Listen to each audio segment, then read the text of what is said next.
Salut tout le monde, voici 4 erreurs, plus une autre que je faisais moi aussi, que je suis certaine que vous faites ou que vous avez fait, que vous continuez à faire de temps en temps et qu'il faut absolument que vous corrigiez si vous voulez chanter vraiment bien et être libre dans votre pratique.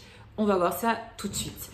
Juste avant, sache que je transmets ici une technique qui va te permettre de chanter parfaitement bien, de faire exactement ce que ton imagination artistique te demande de faire, car c'est une technique qui est basée sur l'anatomie du corps humain et qui est utilisée depuis plus de 300 ans par les plus grands chanteurs. Donc abonne-toi à ma chaîne et télécharge un kit de démarrage gratuit que tu vas trouver en bas dans les commentaires.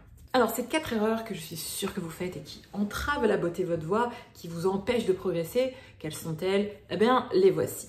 La première, c'est le fait, je suis certaine que tu le fais aussi, quand tu dois chanter une chanson, que tu vas chercher automatiquement à abaisser la tonalité de la chanson parce que probablement tu te dis qu'il y a certaines notes, qu'elles soient hautes ou basses, qui te font peur et tu te dis je ne vais pas arriver à les atteindre, donc pour être plus tranquille, je vais tout abaisser et ça ira. Alors, le problème avec ça, c'est que tu vas pas faire de progrès, tu vas rester dans une certaine zone de confort et quand tu devras, parce que la vie te mettra devant cet obstacle-là, ces conditions-là, ce contexte-là, quand tu devras chanter d'autres chansons, tu vas être complètement perdu parce que tu n'es pas habitué, tu ne te seras pas permis de t'habituer et de comprendre comment est-ce que s'abordent les notes plus aiguës ou graves que tu n'arrives pas à apprendre. Sache aussi que ces notes-là, aiguës ou graves, avec la technique, elles se travaillent. Donc, peu importe ta tessiture, les notes hautes et graves dont tu as peur, il y a des techniques pour y arriver, pour y parvenir, et c'est ça ce que tu dois comprendre pour être parfaitement libre. Donc, au lieu d'abaisser ta tonalité, cherche plutôt la tonalité dans laquelle tu te sens confortable, etc. Et puis après, tu vas chercher un peu à la monter, mais surtout, cherche ta tessiture. Et puis, cherche à développer ta tessiture, à grappiller des demi-tons avec une bonne technique en haut ou en bas. Ça, c'est l'attitude d'un très grand chanteur en devenir. Deuxième erreur, penser qu'imiter quelqu'un te fera bien chanter. Très souvent, on a un peu honte de sa voix ou on se dit « Ah, ma voix n'est pas suffisamment belle à comparer à celle de je sais pas qui » et on se met à imiter complètement quelqu'un. Alors, l'imitation, ça peut être bien, mais il faut choisir un chanteur qui a une très bonne technique. Il faut être en mesure de savoir qui a une bonne technique et qui n'en a pas. Parce que si tu te mets à imiter quelqu'un qui force systématiquement dans la gorge, qui a des aigus un peu criards ou des graves forcés aussi, toi, forcément, tu vas te mettre à avoir une mauvaise technique. Donc, moi, mon conseil, c'est que imiter, c'est très important, même pour chercher ta propre voix, ton propre style musical, tes propres nuances, ce qui va faire que tu vas être différent d'un autre. Mais cherche à en imiter plusieurs. Tu vas voir qu'est-ce qui te plaît dans la voix d'un tel et un tel et tu vas peu à peu les mettre dans ta propre voix. Mais bien sûr, tu peux faire ça à la seule condition, c'est que tu es suivi par quelqu'un qui te enseigne quelque chose de solide, de fort, de sérieux qui va faire que après tu seras en mesure de faire exactement ce que tu veux. Troisième erreur que tu fais, je suis sûre, c'est que quand tu te mets à chanter une chanson, tu prends la chanson direct, tu vois un peu, tu la travailles vite fait et puis hop, tu te lances. Mais très souvent, on oublie de lire le texte et on passe à côté du sentiment dominant, du sentiment principal. Et alors, encore plus si c'est en anglais, la plupart des gens qui chantent en anglais et qui sont français ou autres, le résultat, ça fait des chants un peu comme une coquille vide, il n'y a pas beaucoup de vie. Pourquoi? C'est pas la langue maternelle et très souvent, les gens ne comprennent pas vraiment ce qu'ils disent ou alors ils comprennent un premier sens, mais pas le sens profond caché.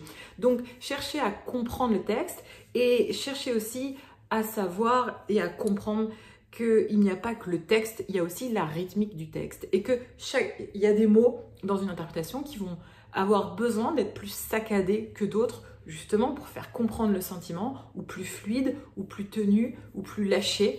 Pareil pour des consonnes, il y a des consonnes, si on les accentue, on les rend un peu plus dures, ça va servir le sentiment de la chanson dans le contexte donné de cette chanson. Donc, essayez de faire ce travail de texte avant, ce travail de rythmique du texte, de compréhension profonde du texte.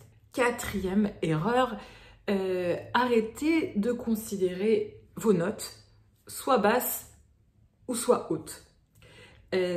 la plupart des gens, 98% des gens font ça, ils pensent « Ah, cette note, elle est haute, donc ah, cette note, elle est basse. » Et du coup, ils se disent « Il faut que j'atteigne cette note-là ou il faut que j'aille l'atteindre là. » Et qu'est-ce qu'ils font avec leur cou, leur visage, leur mâchoire? Ils vont la chercher en haut, ils vont la chercher en bas.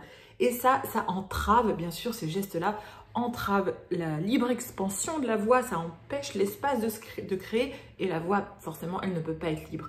Vous devez être toujours droit et penser que les notes, qu'elles soient hautes ou basses, que tout ça c'est très relatif et plutôt essayer de voir une mélodie, donc des notes dans un ensemble qui est la mélodie et plutôt de voir ça comme une courbe, comme un dessin. Dernier petit conseil à ce niveau-là, pensez que chaque note est comme un collier de perles et que chaque note est une perle et que vous allez enfiler chaque perle. Vous voyez, il n'y a pas de haute ou basse. Elles sont d'une certaine façon toutes un peu horizontales. Maintenant, je vais vous dévoiler quelle est l'erreur que je faisais moi aussi. Eh ben, c'est la dernière, c'est celle des notes hautes et des notes basses. Moi aussi, pendant très longtemps, j'ai pensé qu'il fallait atteindre une note en haut et atteindre une note en bas. Et le jour où j'ai compris que tout ceci était plutôt horizontal, eh ben, ma vie de chanteuse a changé. Donc, essayez de comprendre ça maintenant. Vous allez voir à quel point tout va changer et tout va devenir facile. Les notes ne sont pas hautes ou elles ne sont pas basses. Tout ça, ça se passe dans l'oreille et c'est pas vous qui allez chercher la note avec votre corps. C'est votre oreille, en fait, qui l'entend et qui la reproduit. C'est tout. Mais vous êtes d'une certaine façon passif. C'est votre oreille qui travaille toute seule. J'espère que cette vidéo vous a plu. Si vous voulez aller plus loin, eh ben, téléchargez un kit de démarrage. Vous pouvez vous entraîner aussi avec un petit cours gratuit que vous trouverez en bas dans les commentaires. Je vous dis à très vite pour une nouvelle vidéo. N'hésitez pas à vous abonner. Ciao!